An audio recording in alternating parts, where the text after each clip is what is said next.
Hi, everybody. Welcome to Shop Talk, an educational podcast brought to you by 124Go, focused on helping you, the salon and spa professional, succeed. Join John Palmieri and the coaches at 124Go as they pick the brains of the best educators, experts, and influencers in the beauty industry, and share best practices they use in their own thriving salons every single day. Our mission is to share relevant, real-time information with you, the ambitious salon and spa professional, to help you grow your career or your company. Get the latest updates, gather refreshing perspectives, and learn the latest tips and strategies so that you can elevate your business. Now, without any further delay, your Shop Talk hosts. Gina. What's up? So good to have you here. Hey, podcast listeners. We got Gina Bianca is on our podcast today, and I'm wicked excited because it's been ages since the last time we had you on. So I'm really looking forward to this conversation. Say hi to the peoples. Hey, everybody. Thank you so much for having me back. Super grateful to be here talking to all of you guys. Yeah, I'm very looking forward to this. We were having a little brief conversation beforehand about what kind of topics we wanted to cover today. And one of the things that I really like is we're going to a couple of things, but one of the things we're going to talk about today is client experience. And then I think you and I we did a good job of avoiding going down the rabbit hole regarding pricing. So I want to talk about that a little bit. Yet it's for those of you who don't know, it's February of 2025. It's a new year. And I was talking to Gina for a brief moment, and I was asking, what do we want to really share with people on this podcast? And you said one of the things you like to do is, I just like to start the new year off with kind of connecting with people and, starting the year off fresh with some podcasts and just touching base and see what the world's doing. And that's how we got to the guest experience conversation. So let's jump right in there. Why is that like a hot topic for you right now? What is it about guest experience why do we have to talk about it, Gina? That's what I want to know. Well, basically, this year, I always like to teach and talk about what I'm actually going through in my real life because it fits in better for my content creation, for my education, for anything that I do. I like to teach and talk about and focus on in all aspects, whatever I'm focused on. So last year, my salon went hybrid, and I have a 30-chair booth rental salon in Connecticut, and we went hybrid last year. So let's talk about that for a hot minute. When you say hybrid, for those who don't know, what do you mean by that? Commission and booth rent. Okay, so you were just booth rent, and now you're hybrid. Okay, we'll come back to that in a little bit. Yeah, so last year my focus was on salon ownership because I feel like booth rental, you're still a salon owner, but you're more of a landlord. Right. And yes, you're a salon owner, but it's just different when you have employees. It's just so different. And in my past life, I owned Gina Bianca Hair, which was an employment-based salon, a team-based salon. Everyone was hourly, but team-based, meaning pay based on overall performance. Right. And that was a whole different animal than booth rental. It's almost like I went from one extreme to the other. You went to the two polar opposites, right? One extreme to the other, and both models are great. It really just depends on you as the owner, what you want to do and what you want to spend your time doing. And it depends on your space and, supply and demand. So we have 30 chairs and, booth rent was really, really hot back then, 2018, 19, 2020. Booth rent was huge. Everyone wanted their own thing, their own business, la-di-da-di-da.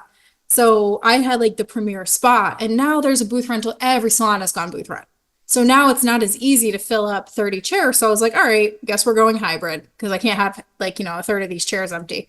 Right. So we went hybrid. And what I was saying is last year I focused on salon ownership because I feel like I really needed to be around other salon owners. That was what I really needed. And so on my podcast, the Gina Bianca podcast, I did 52 interviews with salon owners. Wow. And that was my focus last year. And now this year, now that we're hybrid and the model is set up, my big focus is on the guest experience. And I think that's, something that I love to talk about. I think we don't focus on it enough, the end-to-end client experience, when a client finds you to when, if they don't come back, you try to rescue that relationship. Sure. So the end-to-end experience is my focus right now.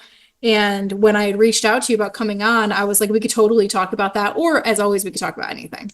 Well, first of all, thanks, because I think there's like 10 topics we can talk about.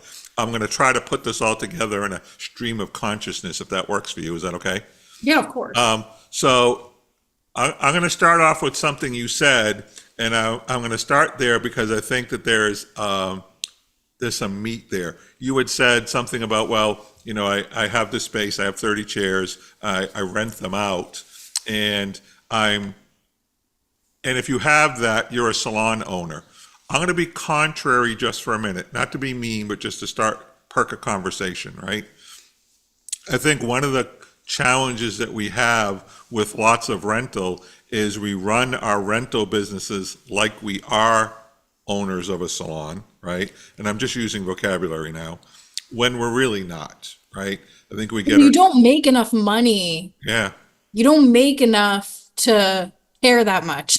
Right. I know it sounds bad, but like you don't make enough to well, the whole challenge is for many salon owners, and I'm using that word purposely, for many salon owners, we move to rental because let's be honest, our teams want freedom, they want flexibility, they want all the things that comes with rental, yet we forget that technically speaking, we're no longer their boss, right? Technically speaking, we are the person who owns the building or maybe leases the building, and we sublease those chairs, and we provide a great working environment. We provide opportunities for people to grow. But we're not really, and again, I realize the trouble I'm getting myself into, we're not really salon owners right there in the truest sense of the word. And I think that's where we get ourselves in trouble with the tax thing, because we treat our renters like employees, and they're not. Well, I think it's too, there's like some disconnection that you have to do. Like, so for example, we were saying before how pricing's not that complicated. Right. Let's say you're getting 10 grand a year from, these renters. Say you're getting 10 grand a year, they're paying you a 192 a week, 192 times 4.3. It's about 825 a month, right? And that's like, let's just say that's a normal price all over the world, right? Sure. And let's just say that stylist is bringing in 80K. Yeah. Right? Yeah. We're getting 10%. Right. 10%. Right. So like you can only be 10% of my headache. Right. You can only be 10% of my headache. If you're more than 10% of my headache, it's not worth it. You know? Right. And I think a lot of salon owners, like, in order to fill chairs, and I totally did this too, Sure. in order to fill chairs, we make people 90% of our headache. Right. And I think that is something where, you have to really think, and it's not to say like, I don't care about people, but it's like, how much can I really invest when I'm only getting this? Well, here's the challenge. If we switch to that business model, the intent was not only for the staff to have that flexibility and freedom, but it was also that we would have less headache, right? The whole point of that was... And tax liability. Yeah, and I wasn't managing, tax liability, and I'm not managing people.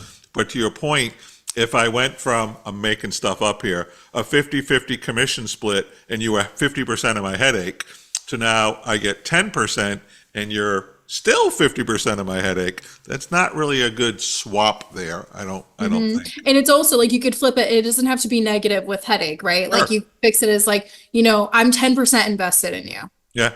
You know what I mean? Yeah. And some people will look and be like, well, I worked at a salon and they gave me this, this, this, this, and this. So it's the owner's trying to fill the chairs. Right.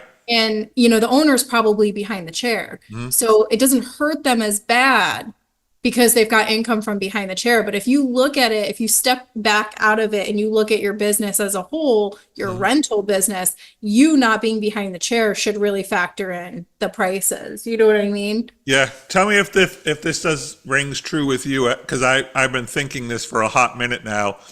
Since I've been a hairdresser since like dinosaurs roamed the earth, once upon a time, we went through a thing in the industry that I affectionately refer to as the commission wars, where the salon down the street offered 60%, the salon down the street offered 70%, the salon down the street offered 75%.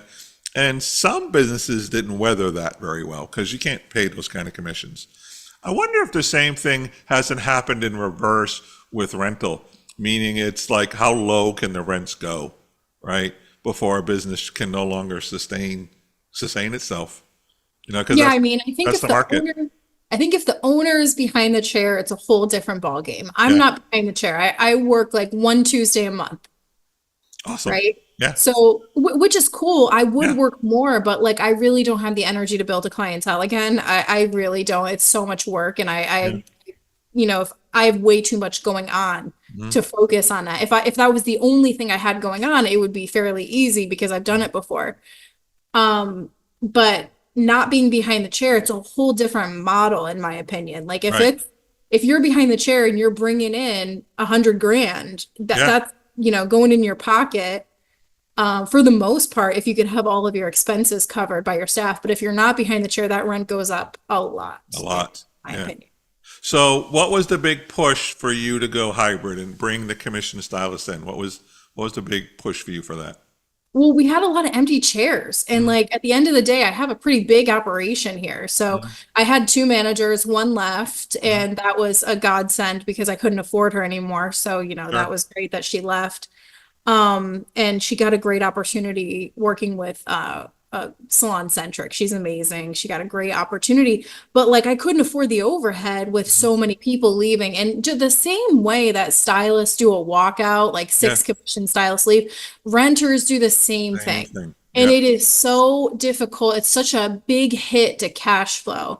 yeah, So the hybrid model in my mind is just for security, yeah, right? And you don't want to have these chairs empty, but it's hard to find stylists with a clientele. And people will lie their way in too. They'll be like, "Oh yeah, I have clients," and then it's like they're here for a month and there's no clients. yeah. Where are It's they like, all? yeah, I let one girl go. I was like, "I thought you told me you had clients. You don't." Right, I don't have the work for you. Like I right. can't pay you to sit at the desk on your phone. So I think that like that's like a whole other thing too. Mhm. And then, in my opinion, now it's harder than ever to find good people who like want to work. I know I sound like nobody wants to work, but I'm not joking. I Yeah, went through like six apprentices and I could tell you a story about each one, right. like just so difficult to find someone to come in, to work their hours, to not call out, like to rely on them. Right. You know what I mean? I feel like it's harder than ever. In my previous salon, I had some headaches, but people were there. Yeah. They wanted to be there, they wanted to work. And I think a big part of that too is I'm not behind the chair and holding their hand. Mhm. And I think it's harder than ever. And I think the newer generation in the hair industry, what they need more than they've ever needed is a mentor with a full book. They need somebody to hold their hand, have them and watch them for a year or 2 years, Mhm. how to handle a full clientele and to feed them clients. I'm not doing that. So, like Sure. for me, I can't hire a brand new person because I can't give you what you truly need. Mhm. So You know what almost I like the traditional associate program kind of thing? They need it more than ever before, and it's less available than ever before. I wish I could do it. I don't have a full book. You know Right. what I mean? I'm an educator and I'm running the businesses. I have four companies and five across me and my husband. Mhm. So, six across me and my husband. And it's like, I don't have time to manage a full book and train someone through. Right. So, and I wish I did, but I find that that's probably the biggest reason, people want to work here, but they want to work and just walk into a full clientele, and that's not That's not real life. the opportunity. And it's very rare to find, it's impossible to find that. But finding a mentor with a full book who you can assist and watch handle a full clientele. Now, I know we're both sounding like somebody's grandparents right now, but what do you think that shift is in what work means these days, right? And I Mhm. know I'm sounding like my grandfather right now. He's probably rolling over in his grave. But I mean, it just can't be this generation, right? That's just too easy, right? What do you think the change is that, I mean, and for me, I'm tired of hearing it's COVID because that was 5 years ago, right? What do you think has changed? What do you think's different? I think it's really saturated. I Yeah. think there's a lot of amazing stylists. A lot of them can be found online. Like Hmm. in Connecticut alone, in Southington, Connecticut alone, where I live, I filled this salon with 30 hairstylists. amazing booth rent hairstylists. And now they're kind of scattered, half stayed, half. There's really, really good stylists. So a client has its pick has their pick. Yeah. But what I think that younger and newer people need to do, and nobody is going to listen to this podcast unless they're already in the industry. But I wish I could hold someone by the shoulders before they go to hair school and just say you have to build your clientele. You have to use your circle of influence. You have to walk up to people and say, hey, I would love to do your hair. You have to give that amazing experience, ask for referrals, give them something to brag about. You have to build. And a lot of stylists, they want to walk in and just get fed clients. Right. And it's not easy for the salon to do that either, unless you're discounting or your super cuts or cost cutters, which those are great establishments, right? So for people who come in here and they want to work here, and I'm just hey, I can't give you a full book. You have to build your book.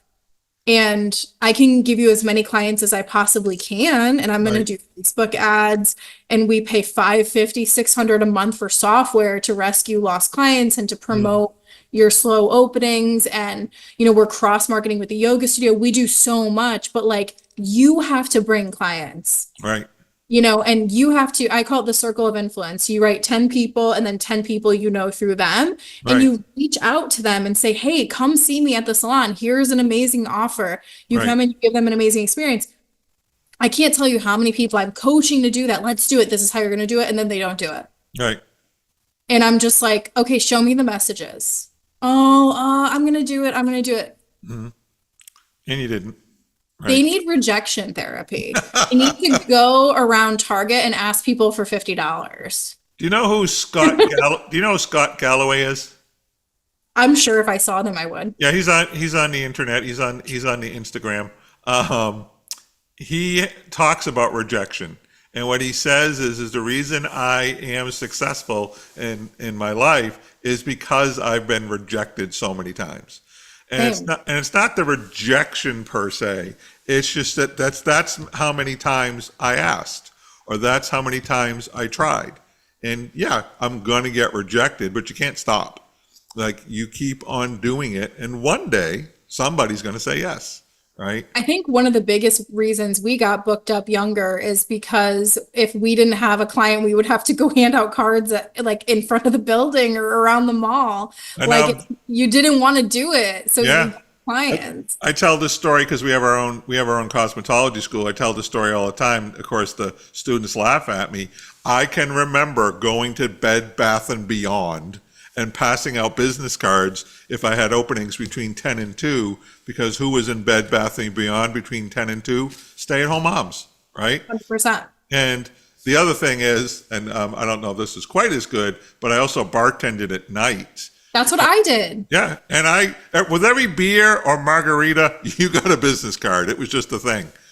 And when I finally sold the salon, I was doing the hair of the kids whose moms and dads I met at the bar, which is hysterical, right? True. And I think it is, if you spend a lot of time on social media, you can build a clientele. Oh, but sure. If you don't want to spend time on social media, you gotta market other ways. And the best way is word of mouth. And how do you get a new client? You focus on the ones that you have, you give them an amazing experience, and you ask for referrals. Yeah. But I feel it is harder than ever. I feel it's easier than ever because you can have the reach on social media, but it's harder than ever to make that commitment and stare at your phone for 20 hours a week. Yeah, I hate it, to be honest. Same. So now that we're done being people's grandparents, let's talk about the customer experience piece. Now, what tripped your brain that all of a sudden, not all of a sudden, but what tripped your brain that really wanted to be a focus for 2025? Money. Yeah. Yeah, I'm going to spend $1,000, $2,000 a month on Facebook ads to get these clients in the chair. We better be giving them an amazing experience. And my stylists have to hold on to every client I give them, because otherwise it's just money out the window. Sure. It's so expensive to get a new client. Did you not see that in your salons? See what? That customer service expectation that you wanted it to have? Well, you have to keep in mind, I'm newly hybrid. So Sure. my guest retention numbers that I'm able to see and track are so Yeah. fresh. Yeah. It's really hard to look and be like, this is how we're doing. It's like you almost have to like grade yourself Right. after you have a good amount of time to like really look at retention. For the most part, we do okay, but newer stylists, it's just so much harder with them. Yeah. You got to get them to that level. You got to get them to the level, and then just, providing a great experience throughout the service. Like, is everyone getting a hot towel while Sure. their conditioner processes? Does everyone know about the treatment menu that we have? Is everyone getting a great blowout and recommended products? Is everyone getting pre-booked? The first class I did with them is pre-book. Yeah. It's again, they need rejection therapy. They need to be like not afraid for someone to say no. Like they're not going to die if someone says no. When you think about that's the first thing you work on, and I'll share my experience too. Why is that such an important KPI, key performance indicator to track? Why is that the first one for you? Pre-book, Yeah. because it's like if the client is already in the salon, get them secured for the next appointment. Yeah. And if I don't have an appointment, I'm not coming back until I'm desperate. Like Sure. just with anything. Like if I don't have a doctor's appointment, if I don't have a dentist appointment, it's like I'm gonna like wait until the last possible second to come. Yeah. But if it's on my schedule, I'll book around it. Sure. So I think being in someone's schedule is huge. And now with lived in color and all of those things, like people can go longer. Sure. They can go longer. And then if they need their hair done and they don't have an appointment booked and someone else comes to them and says like, "Oh, I would love to do your hair," like they don't have a commitment already. Right. Well, So not only that, they don't. By the time they pick up the phone, because you said they're desperate, it's 2-3 weeks before they can get in. Right. So it's even longer in between. Right. Yep. And it gives people like me walking around with Bed Bath and Beyond an opportunity to steal your customer. Right. Right, exactly. One of the things that's really worked well for us is we've been, we talk about making sure that your book is full in advance. We know that pre-booking helps with retention because John's not going to steal your customer because they have to wait too long to get to see you. But I think one of the things people miss is the amount of money it brings in if you can get your guest to visit you one more time a year, right? If you're doing 4 visits a year and generating $80,000 a year, one more visit a year gets you to 100,000, right? Like it's that much of an impact. And I think when we share that with our students, hey, yeah, you want guaranteed business. Yes, you want to make sure your clients stay with you because they have a dedicated time, but you wouldn't believe how much money it creates when you can get clients to visit 5 times a year instead of 4. And I'm always amazed that many people don't quite get that. Yeah, I mean, if you weren't taught that from the beginning, it's a really hard habit to pick up Right. because it really has to be as natural as putting on a cape, Yeah. in my opinion. Like Yeah. I remember in my first salon at Gina Bianca Hair, I made it my 100% biggest focus one year. I bought iPads so that every stylist could just grab the iPad and book the next appointment Sure. during the consultation. It was not the front desk problem anymore. And I tracked it. And I rewarded people who did it. People who got 100% pre-book, it was like we were celebrating that. Like the That's day awesome. before, we Yeah. would celebrate it during. And I think like the big KPIs are productivity, pre-book, retention, retail to total sales. Those KPIs are like the behaviors. Right. Service number, service and retail total sales, like, of course, we want to know how much we're bringing in. But if Right. you focus on the behavior, Right. you're going to like blow those numbers out of the park. Yeah, and I love what you said about behaviors. The whole reason that we track a KPI is, to your point, if I'm tracking rebooking, then I'm tracking your behavior of rebooking your guest. If I'm tracking retention, then I'm tracking your ability to keep a guest coming back. And I think this kind of leads us back to the thing about a guest experience. We have, in the company I work within, we've got 150 hairdressers. And in the company I work within, we have staff members that have had customers for 15 years. when they were charging $17 for a haircut, right? Now they're charging $85. And the value is we could raise their haircut prices tomorrow to $95 and they'd still keep 95% of their customers. Yeah, that's And huge. yeah, it's giant. And I always say, well, and younger staff will ask, well, how does that happen? How do I get there? And the answer is, price is reflective on whether or not the client thinks you're worth it, right? And I'm not trying to be mean, but if you raise your haircut prices from $30 to $40 and you lose 20% of your customers, they're telling you something you might not want to hear. And what that is you're not worth it. I always ask people, it's one of two things. It's either your people skills or it's your technical skills, right? Well, you had said like if you went as soon as you said that, you Yeah. were like, if they raise their price to 95, they're not going to lose anybody. Nope. My first thought is relationships. Right. Yep. It's all about relationships and like what makes it so that you could raise your price tomorrow and no one's going to care. The relationships that you have. Mm-hmm. Yeah. And Love that. it's part of that guest experience. And then boiling it down even more, it's just consistency. It's Mhm. like they're going to come in and know they're going to get a great experience every time. They're going to Yeah. know you're going to be yourself and good every time. If you have a really good relationship with someone and you have an off day, they're going to be like worried about you in a sense of like they care about you. They're not going to be like, oh, did she get drunk last night? It's Sure. it's really like all about those relationships.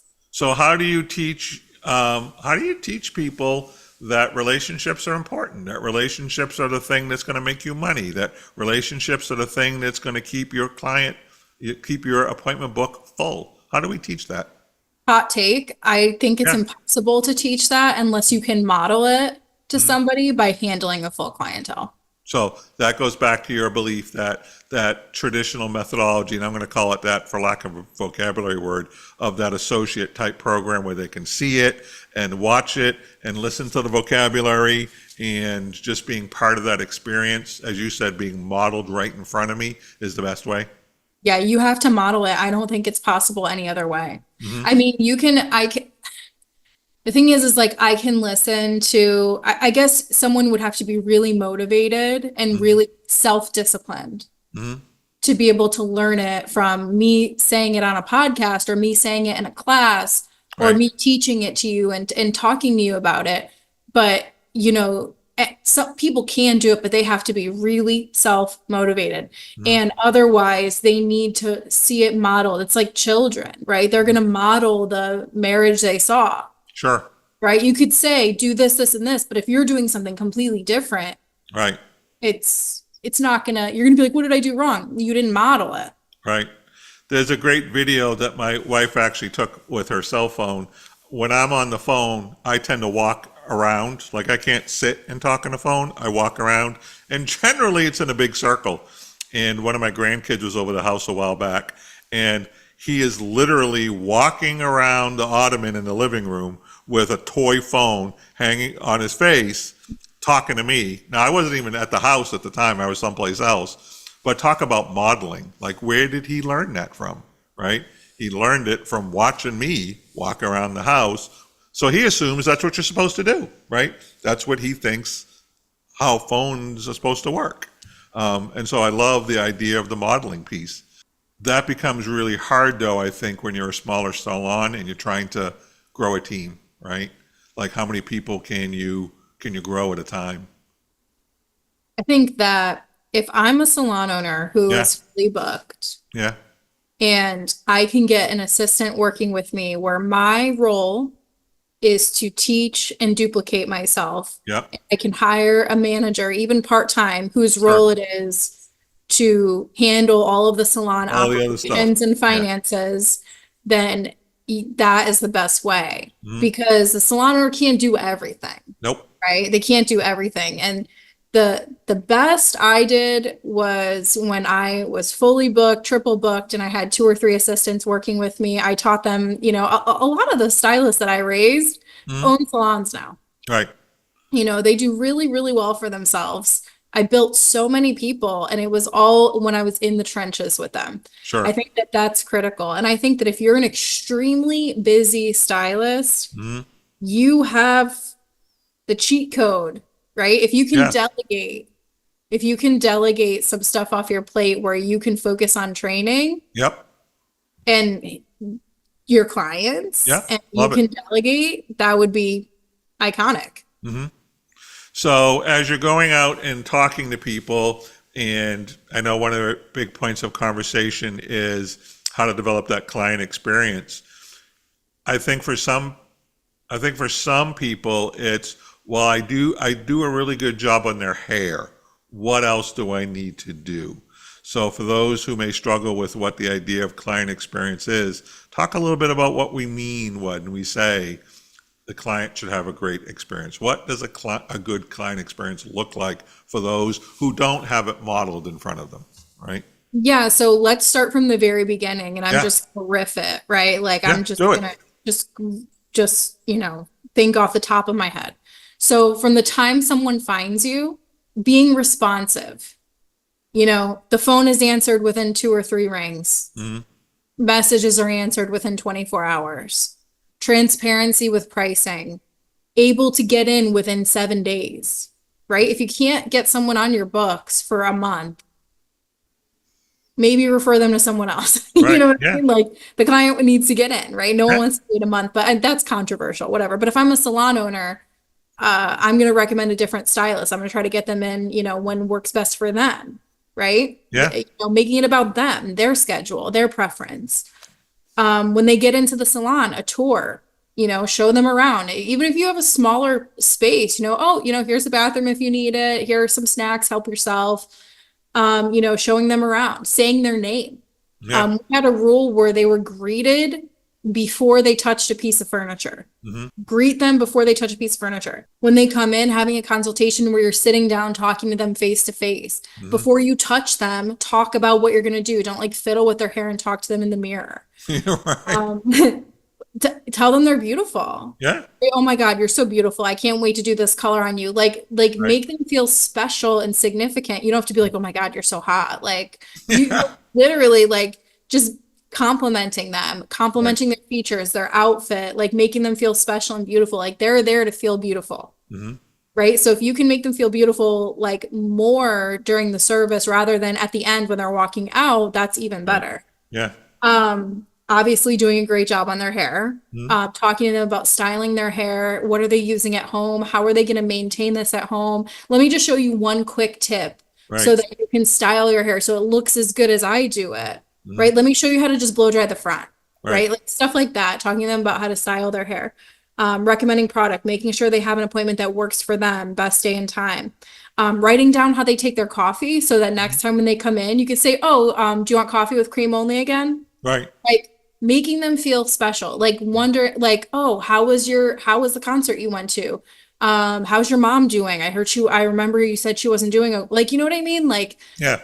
writing those things down, talking with them, building a relationship and, you sharing about yourself too. Like you don't have to spend the whole time talking about yourself and your problems, but, Sure. building that connection, the back and forth, and then also mirroring, if the client is working on their laptop, shut up. Yeah. You know what I They're mean? giving, Mute they're for giving them. you a message, right? Read the room. Read the room. It's like the biggest thing, like read the room. Yeah. And those are just a few things. And when the other thing is like if it's a new client or if they have a big change, reaching out within 48 hours to say, hey, I'm checking in. How's it going? Right. And one of the things that I would say to my clients is, hey, before we get started, I just want you to know that I never take anything personal. My goal is for you to love your hair from the time you leave to the time you come back. Right. If there's anything that you want to change, or if there's anything that's not sitting right with you, or if Right. there's anything with the products that you're confused about, please call me. Yeah. And they were just like, thank you. Yeah. And then if it did come to that, if someone wasn't happy with their hair, it opened the door that I could make a positive from a negative. And like a redo and a bad review and all those things is such a good opportunity to be the Right. superhero Yep. and turn someone who had a bad experience into someone who's like a raving fan. So, yeah. I'm sure you've had the same experience because I know I have. I can remember that the clients that I worked on and did not do a great job for whatever reason. Color didn't come out right, cut didn't come out right. If they came back in and I fixed it, for lack of a better way to put it. Couldn't shake them if my life depended on it. Like, they were so loyal. Do you find the same thing? Yeah, I mean, I think it's a vulnerability to go to someone and say like, "Hey, I don't like your work. Right. Can you please?" And it also is open to interpretation too, because you Sure. could do exactly what someone Mhm. wants and they get a comment from someone that can get under their skin. Right. Like hair is not easy. Like Mm-mm. it's just like the furthest thing from easy. If Right. you're doing root touch-ups all day long and easy stuff all day long, it's really fun and nice and relaxing and Sure. cool. But when you're doing transformations, if you're taking someone from really dark to really light or really light to really dark, or, you're doing a lot of like color Yeah. or even extensions, I think extensions, people are spending so much money Boatloads. Yeah.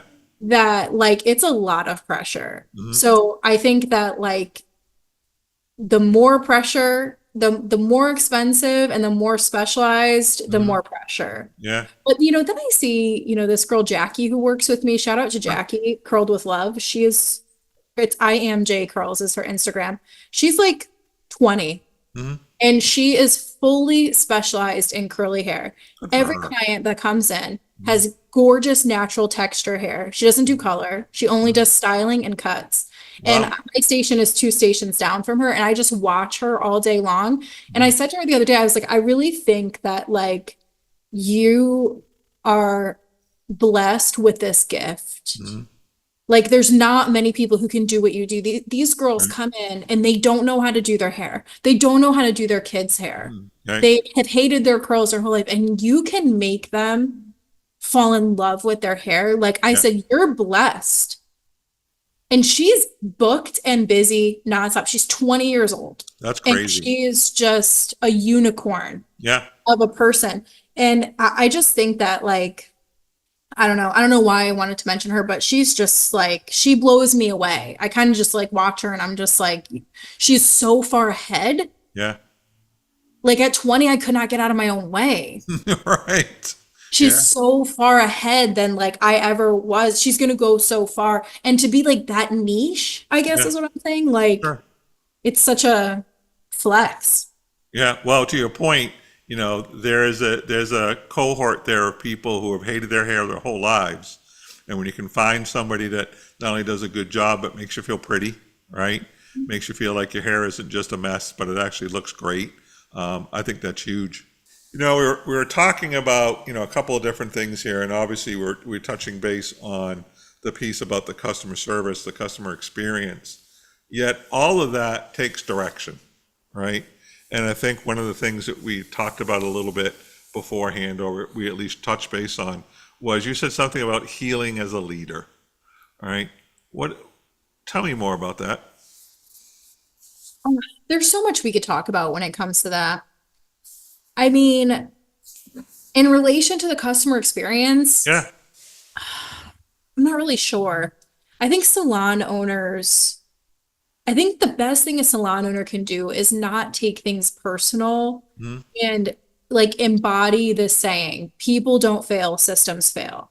If you don't have a system for how the phone should be answered, for Sure. how the shampoo is, for how Mhm. the tour should be given, the follow-up experience, like Mhm. is your software set up so your referral program's automatic? People don't have to even ask. Like Right. it's, stuff like that, and not taking things personal in a sense of like this person just won't do their job. Right. Okay, where in the system are they like are they Mhm. losing it? And how can you train them to that level? And I think that salon owners in general are often wounded people. Like not every single salon owner, but many salon owners Mhm. have no business leading people. Well, there's two parts there. One is I think we would both agree that I'll use the window since COVID, although I hate using that window. I'm tired of I do COVID. too, but it was a really serious thing. Like people, Well, since then, I think from then till now, salon owners have really gotten beaten up. Like, like we pummeled them, right? They either had to close their businesses, right, for a period of time, weren't really sure if they were going to open again, lost people. Of course, during this time, the wave of rental comes in, I think salon owners just got really beat up over the last 5 years. I mean, that and, as a salon owner myself during COVID, my Yeah. bills didn't stop. Nope. Yep. My bills didn't stop. My landlord was like, yeah, you have to pay rent, or Yeah. like, it's a trickle down. It's a trickle down. I'm like, I have no income. Yeah. How am I supposed to pay the rent? Right. I have but I did. Yeah. I figured it out. You Sure. know what I mean? But no one paid me rent. Right. So, like, do you really have your own business if your rent doesn't stop? Like, that's the other thing. Salon owners always have the most on the line, and they Right. always get like the least respect, in my opinion. Yeah. I feel like salon owners are kind of like the unsung heroes Yeah. of the industry. Hmm. We deal with the most bullshit, Yep. and people always have something to say, like they always have something to say. So, with that being said, I think that a lot of salon owners need to make it a priority to heal themselves and to really look at their patterns. Like a big thing for me, and I'll be like open and Yeah. honest Please. with the listeners. One of the biggest wounds that I have as a human is abandonment issues, and that's a father issue. Hmm. And I took that into my business. Hmm. If anyone were to leave to go work at another salon, I took it so personal because of an existing wound. Sure. Not personal. I don't hate that person, Sure. but they got to a weak part of me, right? And it wasn't until I really did a lot of intense work on myself. And I would say from COVID until now, I'm a Yeah. completely different person. I'm still the same, but I've definitely identified a lot of patterns. Hmm. Like, and it's easier for me to stop the pattern before I kind of get down the rabbit hole. And it's also like, I used to ruminate over things. Like, if someone were to leave, I would ruminate over it for like a year. Wow. I would like hate someone for a year, Yeah. talk shit about them, hate them, hold against them, smile in their face, talk behind their back. Right. For like a year, I would be, even longer, right? And then as I've done this intense work on myself, it's like, if someone leaves, maybe I'll be mad for like an hour Yeah. or a day. Yeah. But that's it. And it's not to say I'm mad at every person that leaves, but when 5 people walk out as I'm giving birth Yeah. to my first kid, that can sometimes hurt a little bit. Yeah. So that it was kind of like, you know what? I'm not gonna be mad about this for a year. Life is not happening to me, it's happening for me. And I can't say it now. I can't talk about it right now, but the certain things have happened Yeah. where I didn't know in the moment, but later it revealed like this was exactly what needed to happen in order Sure. for me to take this next step. Hmm. And I think that when you do some work on yourself and you realize that things aren't personal, people want to just work with their friends. Yeah. I'm friends with everybody who's worked here, Right. and it doesn't mean I can't have my feelings hurt because you caused a major cash flow issue Right. for me. It's not a personal thing. But in Right. the past, I would ruminate over it for months, years. Like I would be so mad. Now it's like, maybe a day. Sure. I'm like, what the fuck? I'm like, now what? I'm like, now I gotta find people. Now I gotta do this. Now I gotta do that. And it's like, oh, Gina, you should have been marketing this whole time. Right. You should have been recruiting all the time. As we Yeah, tell people, exactly. you don't have to hire all the time, but you should always be recruiting. Yeah, and it's just not personal. Like I definitely have gotten to the point, I'm 30, I think I'm 33, 33 years old. And I kind of gotten to the point now in my business where I'm just like, everything is happening for me. Nothing in life is permanent. People are going to do what's best for them. And if I can be a great part of someone's journey, I win. So I need to take "you're dead to me" out of my vocabulary. Is that what you're saying? Well, are you Italian? Oh yeah. You can't take it out. No, you're right. You can't That's take it not out. going anywhere. Sicilian with daddy issues. You're like you're with me or against me. You're dead to me. I love it. I get it. What brought about that trend? Like, I hear what you're saying, right? Meaning, I have this challenge in my life where my dad wasn't there for me when I needed it. So it's a really easy connection. When somebody leaves me, it just brings that pain up again, or it surfaces back up again. When or how did you decide that, when did you decide, it's not them, it's me. I need to work on me. I need to work on my challenges. I think that you can always look at yourself and say, where where am I to blame? Right? You can always look at everything and say, where am I to blame? Someone can, but I've had people come into my office and they say, Gina, I love it here. I just want to change. I've Yeah. been here like 5 years. I love it. There's nothing you could do different. I just want to change. Yeah. And like, you know what? Fine. Fine. I get it. But it still will bring up like, why am I not good enough? And I think a lot of salon owners deal with that. It's like, why is my place not good enough? How can I do better? How can I be better? And sometimes it's just time to move on. Yeah. You know what I mean? So what brought on my need to grow and change from there? I wasn't happy. Okay. Yeah. Like I just wasn't happy. Like being a business owner is hard enough. And it's not even just salon owners. It's business. Sure. It's business ownership. Like any person who owns a small business, I could be talking to anyone with employees. Honestly, you put in time, effort, energy, and money, trust, you believe in someone, you can see something in someone that they don't even see in themselves. And you want to just like take them to the level you think that they should be on. And then they leave, or then they let you down, or then they bail, or then they fuck you. There's a lot of, sorry, can I swear on here? Sure. Or they'll fuck you over, whatever. And then you get it is every single small business owner goes through this, unless you have no employees, and then you deal with your customers. Well, it was funny because I did a podcast before this one. I did two today. And the podcast that I did earlier was with a gentleman from a financial services company. And he did his homework. I was, very proud for us to see that he did that. He went and listened to 4 of our podcasts before he joined this one. And he said, all of the things you talk about from a business perspective fit in our industry just as much as they fit in yours. 100%. And he was one surprised, but in a good way, that salons are businesses, right?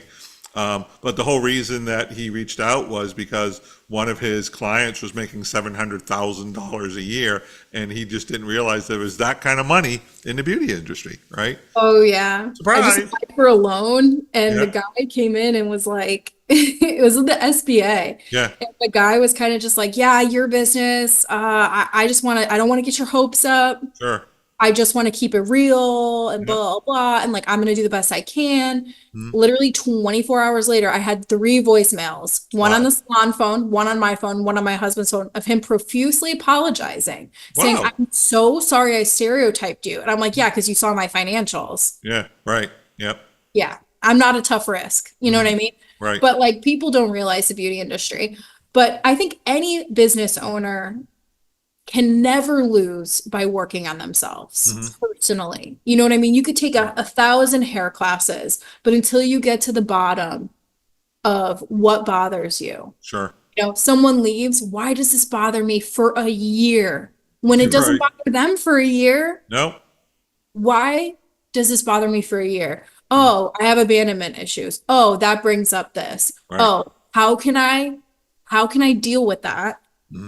And reframe that so that I'm a happier person, like just happier in life. And I think every business owner could benefit from working on themselves. I know it's been quite a while since we did our last podcast together, but one of the things that really stuck out in my mind from that conversation was you were very transparent then as you are now, right?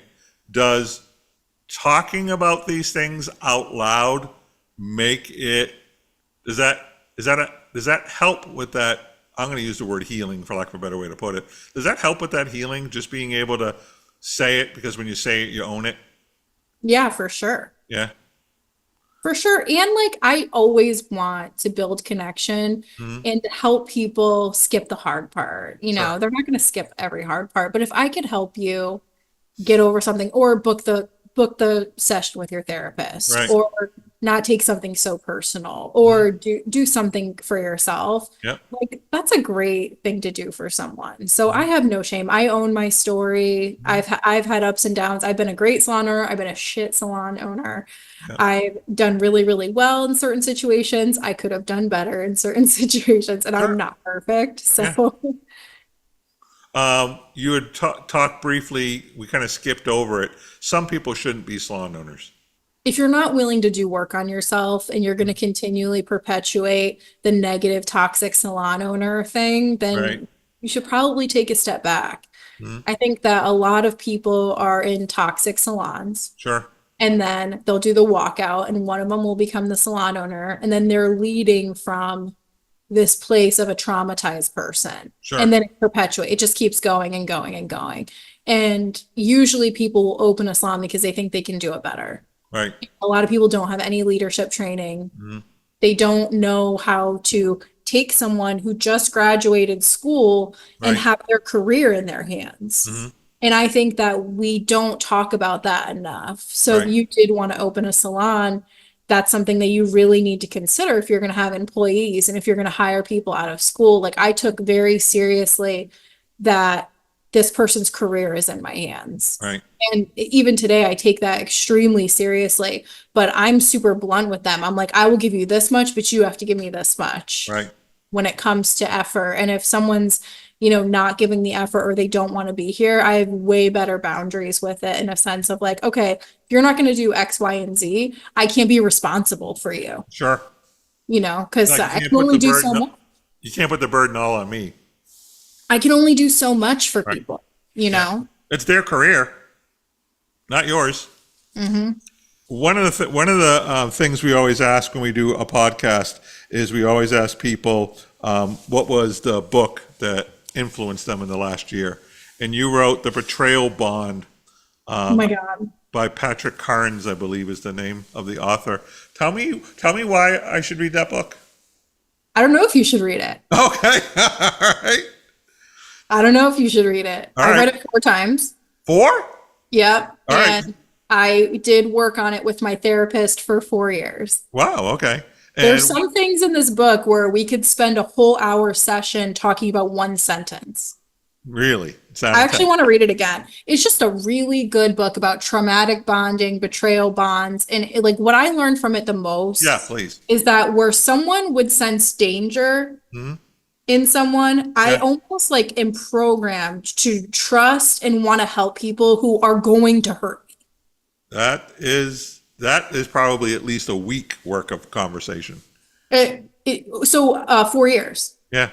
But that is a pattern that I would Huh. hire the wrong people. Yeah. I would trust the wrong people. I would take on the wrong clients, relationships, like friends, boyfriends, stuff like that. It's like I was almost like programmed to trust and want to be with people who would hurt me, because growing up, my caregiver hurt me. You know what I mean? Like, Yeah. I was just, I grew up with domestic violence. I grew up seeing a lot of stuff that wasn't normal. Right. But then growing up, it's just normal to you. So almost like I would have a person in an interview and they would exhibit 20 red flags and I would be like, I can fix you. And then 2 years later, boom, blown up. Like, Yeah. it would be like a whole thing. And, I would always get too close to people, just wanting to help people or thinking that I could repair them, Sure. and that's one of the things. The other thing is just noticing your patterns. It's Yeah. just noticing your patterns and just understanding that, like, you can heal, you can change. People can change. I want to read it now.